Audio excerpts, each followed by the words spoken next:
Buen día. Yo quiero hablar un poquito sobre mi tema de investigación. Lo he llamado los efectos de las sentencias de amparo, tratándose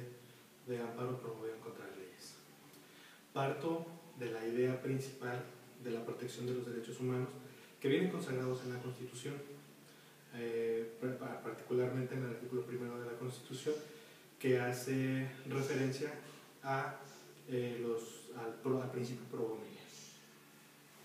y cómo los efectos de esas sentencias de amparo que conceden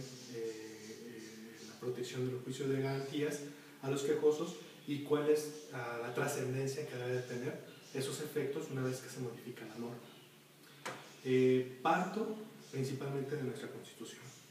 Hablo sobre la importancia que tiene una Constitución, como lo afirmaba Lowenstein, una Constitución eficaz que tienda a aplicar o a regular conceptos que se viven cotidianamente.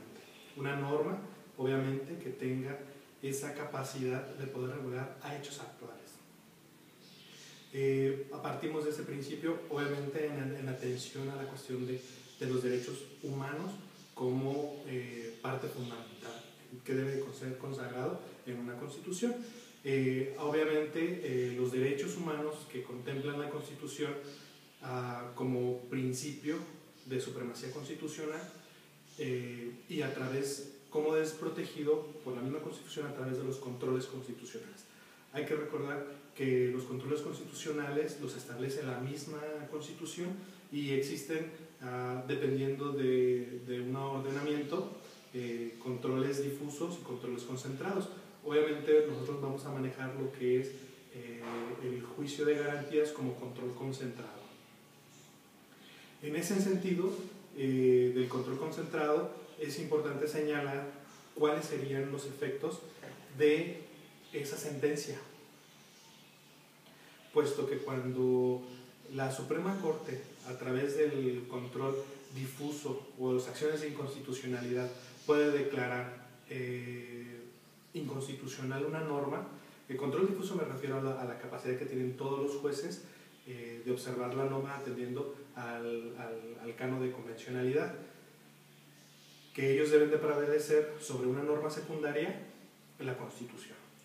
Cuando hacemos referencia al control concentrado del juicio de amparo, cuando la Suprema Corte decide proteger las garantías del quejoso, de los derechos humanos del quejoso, expulsando esa norma de nuestro marco constitucional, pues estamos atendiendo al efecto general o a los efectos erga omnes, en donde a partir de la fecha en la que es expulsado, pues tiene efectos generales. En ese sentido, como es expulsado del sistema jurídico, esa norma deja de tener aplicación o vigencia, ¿no?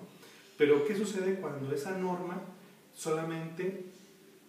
tiene un efecto interparte, que es otra de las causales, otras de las características de esa sentencia, que cuando tiene los efectos interpartes, pues solamente se protegen a las partes que intervienen dentro del control constitucional? Atendiendo a ese sentido de la cuestión de interpartes, existe una interpretación por parte de la Suprema Corte que dice o que señala que una vez que la Constitución, que la ley o la ley secundaria que se contraviene o que se contrapone a la Constitución y que es protegido por la Suprema Corte a través del juicio de garantías, y esa ley se modifica, entonces en ese momento la ley el juicio de amparo deja de tener efectos, puesto que como es una nueva voluntad del legislador, entonces en ese sentido es necesario volver a acudir al juicio de amparos. Aquí yo hago una referencia a la cuestión de cómo se debe de regular ese efecto. Hay que recordar que los efectos en el tiempo no están condicionados únicamente a la vigencia de una norma. Lo que protege el control constitucional es ese derecho, y ese derecho, cuando es trastocado no solamente por una norma secundaria, sino que además por una nueva voluntad del legislador, yo propongo en mi investigación que no solamente por interpretación judicial se debe de considerar que tenga vigencia solamente durante el tiempo de modificación de la norma, sino que además debe de trascender a la norma, aun cuando el legislador manifiesta una nueva voluntad, siempre y cuando los artículos que trastocan esos derechos humanos